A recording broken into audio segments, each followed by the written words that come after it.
وجہ سے کیا تھا، کیوں کر تو نے قبطی کی موت کی وجہ سے مجھے موت کے گھاٹ اتارنے کا فیصلہ کیا تھا؟ حالانکہ تیرا یہ فیصلہ بالکل غلط تھا، کیونکہ میں نے اس قبطی کو با ارادہ قتل نہیں کیا تھا، بلکہ با ارادہ فتنے کو دور کرنے کے لیے مارا تھا۔ مگر وہ اتفاقاً مر گیا، لیکن تو نے اس کے عوض مجھے قتل کرنے کا فیصلہ کر دیا۔ بہرحال پھر سے کہنے کا مطلب یہ ہے کہ یہاں سے روانہ ہو کر امان خدا میں چلا گیا اور مدین میں دن گزارتا رہا، یہاں تک کہ خداوند عالم نے مجھے درجہ نبوت پر فائز فرما کر مجھے حکم دیا کہ میں تیری ہدایت کروں، اور اے فرعون اسی مقصد کے لیے میں تیرے پاس آیا ہوں اور تجھ سے کہتا ہوں کہ وحدانیت کا اقرار کر، میری نبوت کو مان، بنی اسرائیل کو قید سے رہا کر دے اور ان پر مظالم سے باز آ جا۔ کہا کہ بس زیادہ باتیں نہ بناؤ ورنہ میں تمہیں قید میں بند کر دوں گا اور پھر کبھی نہ چھوڑوں گا۔ موسیٰ اسلام نے فرمایا کہ اے فرعون، بس خدا 400 سال تک تجھے ڈھیل دے چکا ہے اور اب ڈھیل نہیں دینا چاہتا۔ یہ کہہ کر آپ نے اپنی نبوت میں اپنے عصا کو زمین پر ڈال دیا۔ عصائے موسیٰ کا زمین پر گرنا تھا کہ وہ ایک عظیم اژدہا بن گیا۔ اس کے منہ سے آگ کے شعلے نکلنے لگے، اس کی آنکھیں انگارے کی طرح چمکنے لگی، اس کی ناک سے دھواں نکلنے لگا، منہ سے عجیب آواز نکلنے لگی۔ غرض یہ کہ ایسی صورت پیدا ہو گئی کہ سارے دربار اب میں ہلچل مچ گئی۔ اژدہا جس طرف رخ کرتا ہر چیز کو جلا کر خاک تر کر دیتا۔ بالآخر اس نے فرعون کی طرف رخ کیا۔ فرعون نے جو ہی اس کا رخ اپنی طرف دیکھا، منہ کے بل گر پڑا اور فریاد کرنے لگا کہ اے موسیٰ، بچاؤ بچاؤ۔ موسیٰ اسلام نے با اشارہ خداوندی عصا کو ہاتھ میں اٹھا لیا اور وہ پھر ڈنڈا بن گیا۔ بے روایت روزۃ الصفا اس ہیبت سے فرعون کو ایک دن اور رات میں 40 دن دست آئے۔ پھر موسیٰ اسلام نے اپنی نبوت ثبوت میں ید بیضا دکھایا اور کہا کہ اے فرعون، اگر تو میری ایک بات مان لے تو میں تیری زندگی کے لیے خدا سے 4 باتیں منوا لوں گا۔ اس نے پوچھا کہ تمہاری باتیں کیا ہیں؟ موسیٰ اسلام نے فرمایا ہماری بات تو یہ ہے کہ خدا کی وحدانیت کا اقرار کر، اس کی عبادت کے لیے سر جھکا، اور 4 باتیں جو تیرے لیے ذکر کر رہا ہوں وہ یہ ہے کہ نمبر 1 تجھے ہمیشہ کے لیے جوانی مل جائے گی، نمبر 2 تجھے ایک ایسی بادشاہی مل جائے گی جسے کوئی چھین نہ سکے گا، نمبر 3 تجھے ایسی تندرستی دی جائے گی کہ جس کے قریب بیماری بھٹک نہ سکے گی، نمبر 4 جنت میں تجھے ہمیشہ ہمیشہ کے لیے رہنے دیا جائے گا۔ فرعون نے موسیٰ اسلام کے جواب میں کہا کہ میں تمہاری ان باتوں پر اپنی اہل رائے سے مشورہ کروں گا۔ چنانچہ اس نے اپنی بیوی آسیہ سے سب سے پہلے مشورہ کیا۔ انہوں نے کہا کہ کون عاقل ایسا ہوگا کہ موسیٰ کی بتائی ہوئی نعمتوں سے روگردانی کرے گا۔ اس کے بعد دیگر سرکاری عہدیداروں سے مشورہ کیا۔ انہوں نے کہا اب کسی کے سامنے سر جھکانے کا کوئی مطلب نہیں ہے، عرصہ دراز سے لوگ تیرے سامنے سر جھکاتے آ رہے ہیں، اب اگر تو نے کسی کے سامنے سر جھکایا تو یہ بہت بڑی بات ہوگی۔ اب رہ گیا موسیٰ اسلام کا مذکورہ چیزوں کے متعلق وعدہ، وہ یوں ہی سا ہے، کوئی اس کی حقیقت نہیں ہے۔ پھر ان لوگوں نے کہا کہ موسیٰ اسلام نے جو دربار میں ڈرامہ کیا ہے تو اس سے متاثر نہ ہو اور ان دونوں جادوگروں کا علاج کر، ان کے کرتب کو ناکام بنا دے تاکہ ہمیشہ کے لیے خاموش ہو جائیں۔ فرعون نے پوچھا کہ اس کی کیا ترکیب کی جائے؟ ان لوگوں نے کہا کہ موسیٰ اسلام نے دربار میں جادو سے کام لیا تھا، اب تاریخ مقرر کر کے ان کو بھی بلائے اور اپنے ملک کے جادوگروں کو طلب کرے، پھر مقابلہ ہو جائے۔ پھر یقیناً ہمارے ملک میں ایسے ایسے جادوگر ہیں کہ ان کے مقابلے میں موسیٰ اسلام کچھ بھی نہیں ہے۔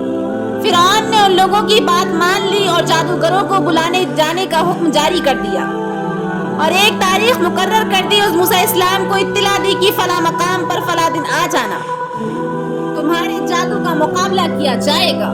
ایک روایت میں ہے کہ جو مقام معین کیا گیا تھا اس کا نام اسکندریہ تھا۔ موسیٰ اسلام کو اطلاع دینے کے بعد فرعون نے تیاری شروع کر دی اور بے روایت اکرما 70,000 جادوگر سارے ملک سے طلب کیے گئے، پھر ان میں سے 1,000 منتخب کیے گئے، پھر ان میں سے 80 کو منتخب کیا گیا۔ ان جادوگروں نے کہا کہ ہم اس مہم میں موسیٰ پر یقیناً غالب آئیں گے۔ اے فرعون یہ بتا کہ اگر ہم غالب آ گئے تو ہمیں تیری طرف سے کیا ملے گا؟ فرعون نے کہا کہ ہم تم لوگوں کو سلطنت میں بڑے بڑے عہدوں پر فائز کریں گے۔ ایک روایت میں ہے کہ فرعون سے یہ باتیں ان 4 جادوگروں نے کی تھی جن کے نام یہ تھے صابور، قارور، ہاتوت، مصفہ۔ ان لوگوں نے فرعون سے یہ بھی کہا تھا کہ ہم ہر حال میں موسیٰ سے جیت جائیں گے، لیکن اے فرعون، اگر ہمارے کرتب کامیاب نہ ہوئے تو پھر یہ سمجھ لینا کہ موسیٰ کا مقابلہ خدائی معاملہ ہے۔ ابن عباس کا بیان ہے کہ فرعون نے ان تمام ممالک سے جادوگروں کو جمع تو کر ہی لیا تھا، ان کے علاوہ مقام مربع میں جو جادوگروں کا اسکول قائم کیا تھا ان کے استادوں کو بھی بلا لیا اور سب سے مل کر موسیٰ اسلام کی مخالفت میں زور لگایا۔ ایک روایت میں ہے کہ دو بہت ہی بڑے جادوگر تھے اور دونوں سگے بھائی تھے۔ جب فرعون کا پیغام ان کے پاس پہنچا تو انہوں نے اپنی ماں سے کہا، ماں، فرعون نے موسیٰ کے مقابلے کے لیے ہم لوگوں کو بلایا ہے، ہمیں ہمارے باپ کی قبر کا نشان بتا دو۔ چنانچہ ماں نے نشان دہی کر دی۔ ان دونوں نے جا کر قبر پر اپنے والد کا نام لے کر پکارا اور کہا، دو شخص آئے ہیں، ان کے پاس ایک عصا ہے جو ہر حال میں کامیاب رہتا ہے۔ ان لوگوں کے پاس نہ کوئی لشکر ہے، نہ کوئی ان کا بظاہر مددگار ہے، لیکن وہ صرف عصا کی وجہ سے سب پر غالب رہتے ہیں۔ ہم اس لیے آئے ہیں کہ ہماری رہبری کی جائے۔ روایت علامہ نعمت اللہ جزائری، قبر سے آواز آتی، اس کے عصا کو چرانے کی کوشش کرو اور دیکھو کہ اس پر تمہارا قبضہ ہو جاتا ہے یا نہیں، جبکہ وہ سوتا ہے۔ اگر تم وہاں پہنچ کر کامیاب ہو گئے تو پھر معاملہ ٹھیک ہے، لیکن اگر اس کے سونے میں وہ عصا تمہارے قابو میں نہ آئے تو سمجھ لینا کہ یہ خدائی بات ہے اور تم لوگ اسے مغلوب نہ کر سکو گے۔ میں نے یہ اس لیے کہا کہ جادوگر کا جادو سونے کی حالت میں کام نہیں کرتا، اور وہ قبرستان سے واپس آ کر وہاں پہنچے جہاں موسیٰ اسلام سو رہے تھے۔ جب یہ عصا کے قریب پہنچے تو عصا نے ان لوگوں پر حملہ کر دیا اور وہ دونوں مایوس ہو کر چلے گئے۔ الغرض جو مقام فرعون نے مقرر کیا تھا، جگہ تمام جادوگروں کو جمع ہو کر موسیٰ اسلام کا انتظار کرنے لگے۔ ایک روایت میں ہے کہ فرعون کے جادوگر 60 اونٹوں پر رسیاں لاد کر لائے تھے۔ ایک روایت میں ہے کہ فرعون نے 1 مہینہ تیاری کر کے حضرت موسیٰ علیہ السلام کا مقابلہ کرایا تھا۔ وہ انتظار ہی کر رہے تھے کہ موسیٰ اسلام اپنے بھائی ہارون علیہ السلام کو ساتھ میں لیے ہوئے آئیں۔ معین کردہ مقام پر پہنچ گئے۔ وہاں پہنچ کر آپ نے اپنے عصا پر تکیہ کر کے کھڑے ہو گئے اور ان سے کہا کہ اب تم اپنے کرتب دکھاؤ۔ کتاب الیعقوبی میں ہے کہ موسیٰ اسلام نے فرعون کی طرف جانے سے پہلے اپنی بیوی کو شعیب اسلام کے پاس پہنچا دیا تھا۔ ان لوگوں نے ساری رسیاں جو ہمراہ لائے تھے میدان میں چھوڑ دی اور وہ ساری رسیاں سانپ بن کر دوڑنے لگیں اور لاکھوں کی تعداد میں ایک دوسرے پر حملہ کرنے لگی۔ یہ دیکھ کر موسیٰ علیہ السلام تھوڑا جھجکے۔ فوراً خطاب ہوا، اے موسیٰ، گھبراؤ نہیں اور اپنے عصا کو زمین پر ڈال دو۔ جیسے ہی موسیٰ اسلام نے عصا کو زمین پر ڈالا، وہ اژدہا بن کر سانپوں کو نگلنے لگا۔ 25,000 افراد کچل گئے اور وہاں فرعون کی یہ حالت خوف کے مارے ہو گئی کہ اس کو دست آنے لگے تا زندگی آتے رہے۔ منظر یہ کہ فرعون کو شکست پاش ہوئی اور اسی میدان میں قبطی کے 70 قبائل مسلمان ہو گئے اور جادوگروں میں تقریباً سبھی حضرت موسیٰ علیہ السلام اور خدائے موسیٰ پر ایمان لے اور جادوگر سجدے میں گر پڑے۔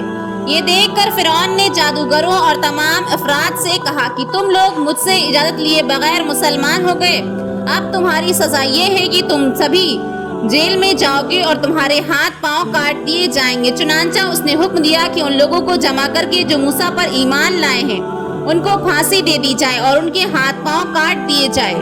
چنانچہ ان لوگوں کو بلا کر تنبیہ کی۔ ان لوگوں نے کہا، چشمدید دلائل سے موسیٰ اسلام کی نبوت اور ان کے خدا کی خدائی ثابت ہو گئی ہے، لہٰذا ہم ایمان لے آئے ہیں۔ تو جو کرنا چاہتا ہے کر، ہم ایمان کے لیے ہر شدت و تکلیف برداشت کرنے کو تیار ہیں۔ فرعون نے جب ان کی عزم و استقلال کو دیکھا، وہ اچھی طرح سمجھ گیا کہ یہ بات نہ مانیں گے۔ ان کے ہاتھ کٹوا دیے اور انہیں دار پر کھچوا دیا۔ علامہ جزائری لکھتے ہیں کہ فرعون وہ پہلا شخص ہے جس نے ایمانداروں کے ہاتھ کٹوا دیے اور انہیں سولی پر چڑھا دیا۔